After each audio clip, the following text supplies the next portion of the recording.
మీరొక వరం ఇవ్వండి. ఈ సృష్టిలో ఉన్న ఏ జీవి వల్ల కానీ, జంతువు వల్ల కానీ, నరుడు వల్ల కానీ, నారాయణుడి వల్ల కానీ అస్త్రం చేతను శస్త్రం చేతను నాకు మరణం సంభవించకూడదు.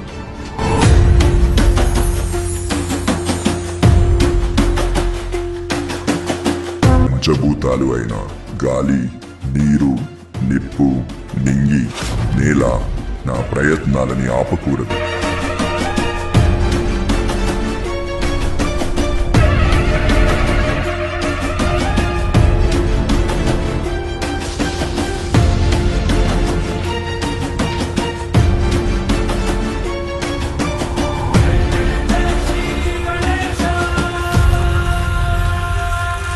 కేవలం నాముఖం కలిగిన వాడి చేతిలోనే నా మరణం సంభవించాలి.